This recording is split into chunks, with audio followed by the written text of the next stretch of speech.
ਅੱਜ ਦਾ ਭਾਰਤ ਦੁਨੀਆ ਨੂੰ ਇੱਕ ਐਸਾ ਮੁਲਕ ਨਜ਼ਰ ਆਂਦਾ ਹੈ ਜਿੱਥੇ ਅਕਲੀ ਤਾਂ ਗੈਰ ਮਹਿਫੂਜ਼ ਨੇ। ਬਲਕਿ ਐਡੀਟਰ ਸਾਹਿਬ ਮੈਂ ਤੁਹਾਨੂੰ ਇੱਥੇ ਰਿਕੁਐਸਟ ਕਰਾਂਗੀ ਕਿ ਉਹ ਜਿਹੜੀ ਵੀਡੀਓ ਹੈ ਨਾ ਉਹ ਪਾਓ ਕਿ ਮੁਸਲਮਾਨ ईसाई ਤਾਂ ਚਲੋ ਛੱਡ ਦਿਓ ਤੁਸੀਂ ਸਾਈਡ ਤੇ, ਉੱਥੇ ਹਿੰਦੂ ਵੀ ਗੈਰ ਮਹਿਫੂਜ਼ ਹੋਇਆ ਪਿਆ ਹੈ। ये करने की बात नहीं है बाबा जी, आप इसको लपेटिए। ਯਾਨੀ ਆਪਦਾ ਇਹਨਾਂ ਦਾ ਹਾਲ ਜਿਹੜਾ ਨਾ ਉਹ ਬੁਰਾ ਹੈ, ਲੇਕਿਨ ਦੂਜਿਆਂ ਦੇ ਉੱਤੇ ਇਹਨਾਂ ਨੇ ਉਂਗਲੀ ਲਾਜ਼ਮੀ ਚੱਕਣੀ ਹੈ। ਆਪਦੇ ਘਰੇ ਅੱਗ ਲੱਗੀ ਹੋਈ ਹੈ ਲੇਕਿਨ ਪਾਣੀ ਲੈ ਲੈ ਕੇ ਦੂਜਿਆਂ ਦੇ ਘਰੇ ਵੜੀ ਜਾਂਦੇ। ਅਕਵਾਮੇ ਮੁਤਹਦਾ ਦੇ ਵਿੱਚ ਭਾਰਤ ਦੀ ਤਕਰੀਰ ਦਾ ਸਭ ਤੋਂ ਦਿਲਚਸਪ ਪਹਿਲੂ ਕੀ ਸੀ? ਸਭ ਤੋਂ ਦਿਲਚਸਪ ਪਹਿਲੂ ਇਹ ਸੀ ਕਿ ਉਹਨੇ ਪਾਕਿਸਤਾਨ ਦੇ ਉੱਤੇ ਇੱਕ ਝੂਠਾ ਬਿਆਨੀਆ ਫੈਲਾਉਣ ਦਾ ਇਲਜ਼ਾਮ ਲਗਾਇਆ। ਸਵਾਲ ਇਹ ਹੈ ਕਿ ਝੂਠਾ ਬਿਆਨੀਆ ਇਹ ਫੈਲਾਉਂਦਾ ਕੌਣ ਪਿਆ? ਉਹ ਮੁਲਕ ਜਿਹੜਾ ਕਿ ਆਪਣੇ ਆਜ਼ਾਦ ਇਦਾਰੇ, ਇਨਸਾਨੀ ਹਕੂਕ ਦੀਆਂ ਤਨਜ਼ੀਮਾਂ, ਹੱਤਾ ਕਿ ਇਹ ਵੀ ਗੱਲ ਨੋਟਿਸ ਕਰੋ ਕਿ ਹੱਤਾ ਕਿ ਸੁਪਰੀਮ ਕੋਰਟ ਤੱਕ ਇਹ ਤਸਲੀਮ ਕਰ ਚੁੱਕੀ ਹੈ ਕਿ ਕਸ਼ਮੀਰ ਦੇ ਵਿੱਚ ਇਨਸਾਨੀ ਹਕੂਕ ਦੀਆਂ ਖਿਲਾਫ ਵਰਜ਼ੀਆਂ ਹੁੰਦੀਆਂ ਪਈਆਂ। ਹਰ ਕਿਸੇ ਨੇ ਤਸਲੀਮ ਕੀਤਾ ਇਸ ਚੀਜ਼ ਨੂੰ। ਵੈਸੇ ਤਾਂ ਭਾਰਤ ਨੂੰ ਕੁਝ ਵੀ ਹਜ਼ਮ ਨਹੀਂ ਹੁੰਦਾ ਪਿਆ। 2025 ਲੰਘਿਆ ਨਾ ਜ਼ਲਾਲਤ ਦੇ ਨਾਲ, 2026 ਵੀ ਜ਼ਲਾਲਤ ਦੇ ਨਾਲ ਹੀ ਲੰਘੇਗਾ। बिस्मिल्लाहिर्रहमानिर्रहीम, अस्सलाम वालेकुम नाज़रीन, तुसीं देख रहे हो 360 डिजिटल पंजाबी और मैं हाँ तुहाडी मेज़बान शुमाइला नियाज़। अज दा व्लॉग शुरू करते हैं। अकवामे मुत्तहदा दा फोरम ਉਹ ਜਗ੍ਹਾ ਹੁੰਦੀ ਹੈ ਜਿੱਥੇ ਦੁਨੀਆ ਦੇ ਮੁਹੱਜ਼ਬ ਮੁਮਾਲਿਕ ਜਿਹੜੇ ਨੇ ਉਹ ਬੜੀ ਹੀ ਸੰਜੀਦਗੀ ਨਾਲ, ਜ਼ਿੰਮੇਵਾਰੀ ਨਾਲ ਔਰ ਆਪਣੇ ਇੱਕ ਅਸੂਲੀ ਮੌਕਫ ਜਿਹੜਾ ਨਾ ਉਹਦੇ ਨਾਲ ਗੱਲਬਾਤ ਕਰਦੇ ਆ ਔਰ ਦੁਨੀਆ ਦੇ ਸਾਹਮਣੇ ਵੀ ਰੱਖਦੇ ਆ। ਲੇਕਿਨ ਬਦਕਿਸਮਤੀ ਇਹ ਹੈ ਕਿ ਜਦੋਂ ਵੀ ਭਾਰਤ ਇਸ ਫੋਰਮ ਦੇ ਉੱਤੇ ਆਂਦਾ ਹੈ ਤੇ ਉਹ ਆਪਣੇ ਆਪ ਨੂੰ ਰਿਆਸਤ ਘੱਟ ਔਰ ਚੀਖਦਾ ਹੋਇਆ, ਚਿল্ਲਾਉਂਦਾ ਹੋਇਆ ਇੱਕ ਸਿਆਸੀ ਕਾਰਕੁਨ ਜ਼ਿਆਦਾ ਸਾਬਤ ਕਰਨ ਦੀ ਕੋਸ਼ਿਸ਼ 'ਚ ਲੱਗ ਜਾਂਦਾ ਹੈ। ਮਤਲਬ ਇਹ ਮਜ਼ੀਦ ਮਸਾਲਾ ਵਿੱਚ ਪਾਉਣ ਦੀ ਕੋਸ਼ਿਸ਼ ਕਰਦਾ ਹੈ ਕਿਉਂਕਿ ਮਸਾਲੇ ਬੜੇ ਬੰਦ ਨੇ ਨਾ ਇੰਡੀਆ ਦੇ ਵਿੱਚ। ਹਾਲੀਆ ਦਿਨਾਂ ਦੇ ਵਿੱਚ ਅਕਵਾਮੇ ਮੁਤਹਦਾ ਦੇ ਪਲੇਟਫਾਰਮ ਦੇ ਉੱਤੇ ਭਾਰਤ ਦੀ ਤਰਫੋਂ पाकिस्तान के खिलाफ जो तनकीदी तकरीर की गई है ना, वैसे तो ये हमेशा पाकिस्तान के खिलाफ कोई ना कोई इन्हें चूहा जरा ना छड़ना ही होंदा है, लेकिन इस बारी भी इन्हें कोई कट नहीं किया।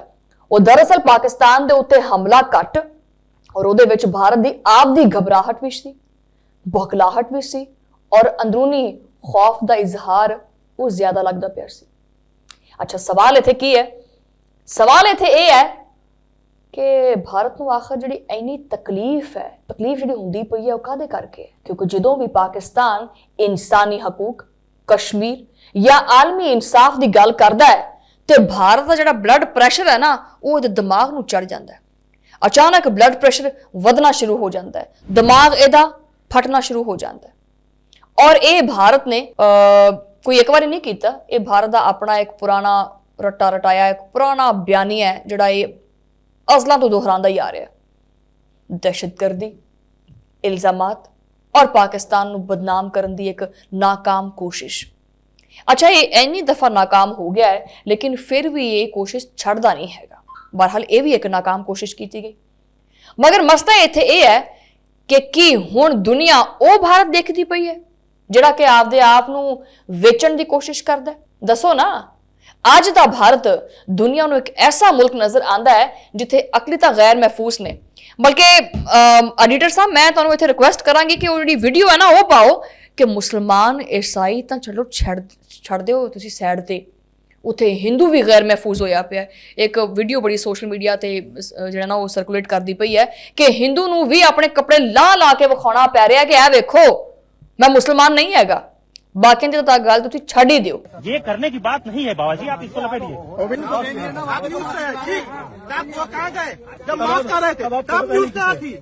ਇਹਦੇ ਵਿੱਚ ਅਗਰ ਭਾਰਤ ਪਾਕਿਸਤਾਨ ਨੂੰ ਇਨਸਾਨੀ ਹਕੂਕ ਦੇ ਉੱਤੇ ਲੈਕਚਰ ਦੇਵੇ ਤੇ ਉਹ ਇਦਾਂ ਹੀ ਹੈ ਜਿਵੇਂ ਕਿ ਕੋਈ ਅੱਗ ਲਾਉਣ ਵਾਲਾ ਹੈਗਾ ਨਾ, ਉਹ ਫਾਇਰ ਫਾਈਟਰ ਬ੍ਰਿਗੇਡ ਦੇ ਉੱਤੇ ਉਹਦੇ ਕਿਰਦਾਰ ਦੇ ਉੱਤੇ ਗੱਲਬਾਤ ਕਰੇ।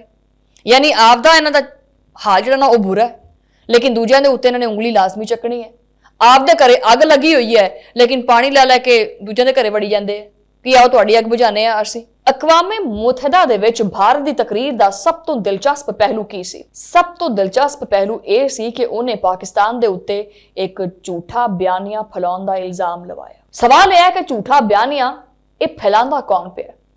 ਉਹ ਮੁਲਕ ਜਿਹੜਾ ਕਿ ਆਪਣੇ ਆਜ਼ਾਦ ਇਦਾਰੇ, ਇਨਸਾਨੀ ਹਕੂਕ ਦੀਆਂ ਤਨਜ਼ੀਮਾਂ, ਹੱਤਾ ਕਿ ਇਹ ਵੀ ਗੱਲ ਨੋਟਿਸ ਕਰੋ ਕਿ ਹੱਤਾ ਕਿ ਸੁਪਰੀਮ ਕੋਰਟ ਤੱਕ ਇਹ ਤਸਲੀਮ ਕਰ ਚੁੱਕੀ ਹੈ ਕਿ ਕਸ਼ਮੀਰ ਦੇ ਵਿੱਚ ਇਨਸਾਨੀ ਹਕੂਕ ਦੀਆਂ ਖਿਲਾਫਵਰਜ਼ੀਆਂ ਹੁੰਦੀਆਂ ਪਈਆਂ। ਹਰ ਕਿਸੇ ਨੇ ਤਸਲੀਮ ਕੀਤਾ ਹੈ ਇਸ ਚੀਜ਼ ਨੂੰ। ਯਾ ਉਹ ਮੁਲਕ ਹੈ ਜੋ ਸਿਰਫ ਇਹ ਮੁਤਾਲਬਾ ਕਰਦਾ ਪਿਆ ਕਿ ਜੀ ਅਕਵਾਮੇ ਮੁਤਹਦਾ ਆਪਦੀ ਹੀ ਕਰਾਰਦਾਦਾਂ ਦੇ ਉੱਤੇ ਅਮਲ ਕਰਵਾਵੇ। ਭਾਰਤ ਨੂੰ ਪਤਾ ਨਹੀਂ ਇਹ ਗੱਲ ਹਜ਼ਮ, ਵੈਸੇ ਤਾਂ ਭਾਰਤ ਨੂੰ ਕੁਝ ਵੀ ਹਜ਼ਮ ਨਹੀਂ ਹੁੰਦਾ ਪਿਆ। 2025 ਲੰਘਿਆ ਨਾ ਜ਼ਲਾਲਤ ਦੇ ਨਾਲ, 2026 ਵੀ ਜ਼ਲਾਲਤ ਦੇ ਨਾਲ ਹੀ ਲੰਘੇਗਾ। ਔਰ ਇਹ ਗੱਲ ਮੈਂ ਹਮੇਸ਼ਾ ਕੋਟ ਕਰਦੀ ਰਵਾਂਗੀ ਜਦੋਂ ਤੱਕ ਇਹਨਾਂ ਨੂੰ ਅਕਲ ਨਹੀਂ ਆਏਗੀ। ਭਾਰਤ ਨੂੰ ਇਹ ਗੱਲ ਹਜ਼ਮ ਨਹੀਂ ਹੁੰਦੀ ਪਈ ਕਿ ਕਸ਼ਮੀਰ ਹੁਣ ਮਹਿਜ਼ ਸਿਰਫ ਔਰ ਸਿਰਫ ਪਾਕਿਸਤਾਨ ਔਰ ਭਾਰਤ ਦਾ ਮਸਲਾ ਨਹੀਂ ਰਿਹਾ, ਬਲਕਿ ਇਹ ਇੱਕ ਆਲਮੀ ਇਨਸਾਨੀ ਹਕੂਕ ਦਾ ਮਸਲਾ ਬਣ ਚੁੱਕਿਆ ਹੈ। ਔਰ ਇਹ ਇੱਕ ਦਿਨ ਮਸਲਾ ਹੱਲ ਹੋਏਗਾ ਕਿਉਂਕਿ ਪਾਕਿਸਤਾਨ ਇਹਦੇ ਉੱਤੇ ਆਵਾਜ਼ ਚੁੱਕਦਾ ਹੈ। ਭਾਰਤ ਨੂੰ ਸਭ ਤੋਂ ਜ਼ਿਆਦਾ ਜਿਹੜੇ ਮਰੋੜ ਉੱਠਦੇ ਪਏ ਨੇ ਨਾ, ਆਸਾਨ ਉਹਨੂੰ ਪੰਜਾਬੀ ਚ ਆਖੀਏ ਕਿ ਜਿਹੜੀ ਤਕਲੀਫ ਹੈ ਉਹ ਇਸ ਗੱਲ ਦੀ ਹੈ ਕਿ ਪਾਕਿਸਤਾਨ ਨੇ ਅਕਵਾਮੇ ਮੁਤਹਦਾ ਦੇ ਵਿੱਚ ਇੱਕ ਵਾਰੀ ਫਿਰ ਮਸਲਾ ਕਸ਼ਮੀਰ ਨੂੰ ਜ਼ਿੰਦਾ ਕਰ ਦਿੱਤਾ ਹੈ। ਭਾਰਤ ਪਿਛਲੇ 5 ਸਾਲ ਤੋਂ ਕੋਸ਼ਿਸ਼ ਕਰਦਾ ਪਿਆ ਕਿ 5 ਅਗਸਤ 2019 ਦੇ ਗੈਰ ਕਾਨੂੰਨੀ ਇਕਦਾਮਾਤ ਨੂੰ ਦੁਨੀਆ ਬਿਲਕੁਲ ਹੀ ਭੁੱਲ ਜਾਵੇ। ਕੋਈ ਐਸਾ ਜਾਦੂ ਮੰਤਰ ਹੋਵੇ ਕਿ ਉਹਨਾਂ ਦੇ ਦਿਮਾਗ ਚੋਂ ਇਹ ਚੀਜ਼ ਹੀ ਗਾਇਬ ਹੋ ਜਾਵੇ। ਲੇਕਿਨ ਇਹ ਹੋ ਨਹੀਂ ਸਕਦਾ ਜਦੋਂ ਤੱਕ ਪਾਕਿਸਤਾਨ ਇਸ ਧਰਤੀ ਦੇ ਉੱਤੇ ਇਹਦਾ ਵਜੂਦ ਹੈ ਨਾ, ਉਦੋਂ ਤੱਕ ਇਹ ਹੋ ਨਹੀਂ ਸਕਦਾ ਕਿਉਂਕਿ ਪਾਕਿਸਤਾਨ ਬਾਰ-ਬਾਰ ਇਹ ਯਾਦ ਦਹਾਨੀ ਕਰਵਾਉਂਦਾ ਹੈ ਕਿ ਕਸ਼ਮੀਰ ਇੱਕ ਮੁਤਨਾਜ਼ਾ ਇਲਾਕਾ ਸੀ, ਹੈਗਾ ਔਰ ਰਹੇਗਾ। ਲੇਕਿਨ ਹੱਲ ਪਾਕਿਸਤਾਨ ਕਰੇਗਾ ਇਹਨੂੰ। ਔਰ ਇਹੀ ਉਹ ਗੱਲ ਹੈ ਜਿਹੜੀ ਕਿ ਭਾਰਤ ਨੂੰ ਜਿਹੜਾ ਉਹ ਰਾਤਾਂ ਨੂੰ ਨੀਂਦ ਨਹੀਂ ਆਉਣ ਦਿੰਦੀ, ਉਹਨਾਂ ਦੀ ਰਾਤ ਦੀ ਨੀਂਦ ਹਰਾਮ ਕਰ ਦਿੰਦੀ ਹੈ। ਇਸ ਵਾਸਤੇ ਹਰ ਆਲਮੀ ਫੋਰਮ ਦੇ ਉੱਤੇ ਪਾਕਿਸਤਾਨ ਦੇ ਖਿਲਾਫ ਗੁੱਸਾ, ਚੀਖੋ ਪੁਕਾਰ, ਇਲਜ਼ਾਮ ਤਰਾਸ਼ੀ ਦਾ ਸਹਾਰਾ ਲਿਆ ਜਾਂਦਾ ਹੈ। ਆਖਿਰ ਕਦੋਂ ਤੱਕ? ਆਪਦੇ ਗਿਰਬਾਨ ਚ ਝਾਂਕ ਕੇ ਵੇਖੋ ਕਿ ਤੁਸੀਂ ਕੌਣ ਹੁੰਨੇ ਆ ਕਸ਼ਮੀਰ ਦੇ ਉੱਤੇ ਗੱਲਬਾਤ ਕਰਨ ਵਾਲੇ। ਵੈਸੇ ਕਸ਼ਮੀਰੀਆਂ ਦੇ ਉੱਤੇ ਅਸਲਾਂ ਤੋਂ ਤੁਸੀਂ ਜ਼ੁਲਮ ਢਾਣੇ ਪਏ। ਭਾਰਤ ਨੇ ਪਾਕਿਸਤਾਨ ਦੇ ਉੱਤੇ ਦਹਿਸ਼ਤਗਰਦੀ ਦੀ ਸਰਪ੍ਰਸਤੀ ਦਾ ਇਲਜ਼ਾਮ ਵੀ ਲਾਇਆ ਜਿਹੜਾ ਕਿ ਆਪਣੇ ਆਪ ਹੀ ਮਜ਼ਾਕ ਬਣ ਗਿਆ। ਦੁਨੀਆ ਜਾਣਦੀ ਹੈ ਕਿ ਕਿਹੜਾ ਮੁਲਕ ਜਿਹੜਾ ਨਾ ਉਹ ਦਹਿਸ਼ਤਗਰਦੀ ਕਰਦਾ ਪਿਆ ਔਰ ਕਿਹੜਾ ਮੁਲਕ ਜਿਹੜਾ ਨਾ ਉਹ ਦਹਿਸ਼ਤਗਰਦਾਂ ਦੀ ਫੰਡਿੰਗ ਕਰਦਾ ਪਿਆ। ਅਫਗਾਨਿਸਤਾਨ ਦੀ ਮਿਸਾਲ ਕਿਸ ਤੋਂ ਛੁਪੀ ਨਹੀਂ ਹੈਗੀ। ਵੇਖ ਲਓ, ਅਫਗਾਨਿਸਤਾਨ ਤੋਂ ਲੈ ਕੇ ਕੈਨੇਡਾ ਤੱਕ ਰਿਆਸਤੀ ਦਹਿਸ਼ਤਗਰਦੀ ਦੇ ਵਿੱਚ ਮੁਲਵਿਸ ਕੌਣ ਪਾਇਆ ਗਿਆ? ਭਾਰਤ ਪਾਇਆ ਗਿਆ।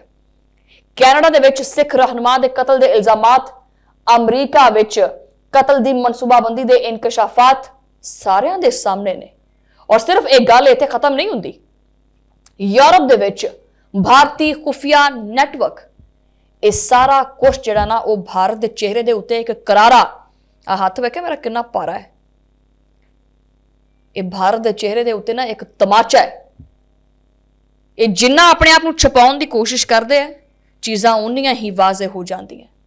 ਪਾਕਿਸਤਾਨ ਨੂੰ ਦਹਿਸ਼ਤਗਰਦ ਕਹਿਲਵਾਉਣ ਵਾਲੇ ਜਿਹੜੇ ਨੇ ਨਾ, ਉਹ ਆਪ ਦਹਿਸ਼ਤਗਰਦੀ ਦੇ ਕਟਹਿਰੇ ਦੇ ਵਿੱਚ ਖੜੇ ਹੋਏ ਨੇ ਔਰ ਪੂਰੀ ਦੁਨੀਆ ਦੇ ਉੱਤੇ ਇਹ ਚੀਜ਼ ਵਾਜ਼ਿਹ ਹੈ। ਲੇਕਿਨ ਇੱਥੇ ਮੈਂ ਇਹ ਗੱਲ ਫਿਰ ਵਾਜ਼ਿਹ ਕਰ ਦੇਵਾਂ ਕਿ ਉਹ ਚਾਹੇ ਅਕਵਾਮੇ ਮੁਤਹਦਾ ਹੋਵੇ ਜਾਂ ਚਾਹੇ ਦੁਨੀਆ ਦਾ ਕੋਈ ਵੀ ਫੋਰਮ ਹੋਵੇ, ਤੁਸੀਂ ਪਾਕਿਸਤਾਨ ਨੂੰ ਬਦਨਾਮ ਕਰਨ ਦੇ ਵਿੱਚ ਕਦੀ ਵੀ ਕਾਮਯਾਬ ਨਹੀਂ ਹੋ ਸਕਦੇ। ਅਸਲ ਮਸਲਾ ਇਹ ਵੀ ਹੈ ਕਿ ਭਾਰਤ ਨੂੰ ਪਾਕਿਸਤਾਨ ਦਾ ਬਿਆਨੀਆ ਵੀ ਬਰਦਾਸ਼ਤ ਨਹੀਂ ਹੁੰਦਾ ਪਿਆ। ਇਹ ਹਜ਼ਮ ਹੀ ਨਹੀਂ ਕਰ ਪਾ ਰਿਹਾ ਇਸ ਚੀਜ਼ ਨੂੰ। ਪਾਕਿਸਤਾਨ ਸਫਾਰਤੀ ਸਤਹ ਦੇ ਉੱਤੇ ਬੜੇ ਵਾਜ਼ਿਹ ਔਰ ਸਖਤ ਔਰ ਦੋ ਟੋਕ ਮੌਕਫ ਦੇ ਉੱਤੇ ਖੜਾ ਹੈ। ਭਾਰਤ ਖੈਰ ਉਹਨੂੰ ਲੱਗਦਾ ਪਿਆ ਸੀ ਕਿ ਜੀ ਪਾਕਿਸਤਾਨ ਬੜਾ ਕੋਈ ਮੁਆਸ਼ੀ ਲਿਹਾਜ਼ ਨਾਲ ਜਿਹੜਾ ਨਾ ਬੜਾ ਹੀ ਕਮਜ਼ੋਰ ਚੱਲਦਾ ਪਿਆ ਤੇ ਅਸੀਂ ਇਹਨੂੰ ਇੰਜ ਕਰ ਦਾਂਗੇ, ਉਂਝ ਕਰ ਦਾਂਗੇ। ਹੋਇਆ ਕੱਖ ਵੀ ਨਹੀਂ। ਜੇ ਹੁਣ ਹੋਇਆ ਕੱਖ ਨਹੀਂ ਤੇ ਅੱਗੇ ਵੀ ਹੋਣਾ ਕੱਖ ਨਹੀਂ। ਇਹ ਵਲੌਗ ਆਪਾਂ ਇੱਥੇ ਖਤਮ ਕਰਦੇ ਹਾਂ। ਭਾਰਤ ਦੀਆਂ ਕਮਜ਼ੋਰੀਆਂ ਬਥੇਰੀਆਂ ਪਈਆਂ ਹੋਈਆਂ ਨੇ, ਬਥੇਰੇ ਵਲੌਗਸ ਨੇ, ਆਪਾਂ ਆਉਣ ਵਾਲੇ ਵਲੌਗਸ ਦੇ ਵਿੱਚ ਡਿਸਕਸ ਕਰਦੇ ਰਹਾਂਗੇ ਕਿਉਂਕਿ ਇਹਨਾਂ ਦੀਆਂ ਨਾਕਾਮੀਆਂ ਔਰ ਕਮਜ਼ੋਰੀਆਂ ਕਿਹੜਾ ਮੁੱਕਣ ਵਾਲੀਆਂ। ਇਸੇ ਤਰ੍ਹਾਂ ਮੇਰੇ ਵਲੌਗਸ ਵੀ ਇਹਦੇ ਖਿਲਾਫ ਮੁੱਕਣਗੇ ਨਹੀਂ। ਬੜੇ ਚੈਲੰਜ ਦਿੱਤੇ ਆ ਪਰ ਚੈਲੰਜ ਐਕਸੈਪਟ ਨਹੀਂ ਕਰਦੇ ਪਏ। ਜਿੰਨੀਆਂ ਮਰਜ਼ੀ ਕਰ ਲਾ ਤਕਰੀਰਾਂ ਅਕਵਾਮੇ ਮੁਤਹਦਾ ਦੇ ਵਿੱਚ, ਜਦੋਂ ਗਿੱਚੀ ਫੜ ਕੇ ਤੇਰੀ ਮਰੋੜੀ ਨਾ ਲੱਗ ਪਤਾ ਜਾਣਾ। ਬੇਸਿਕਲੀ ਨਾ ਭਾਰਤ ਇੱਕ ਰਿਆਸਤ ਨਹੀਂ ਹੈ, ਇਹ ਫਰਸਟ੍ਰੇਟਡ ਲੋਕ ਨੇ। ਫਰਸਟ੍ਰੇਟਡ, ਇਹਨਾਂ ਨੂੰ ਆਪਣਾ ਵੀ ਪਤਾ ਨਹੀਂ ਹੈਗਾ। ਬਰਹਾਲੀ ਵਲੌਗ ਆਪਾਂ ਕਰਦੇ ਹਾਂ ਖਤਮ ਇੱਥੇ। ਤੁਹਾਡਾ ਮੁਲਾਕਾਤ ਹੋਏਗੀ ਅਗਲੇ ਵਲੌਗ ਦੇ ਵਿੱਚ। ਉਦੋਂ ਲਈ ਅੱਲਾ ਨਿਗਹਿਬਾਨ।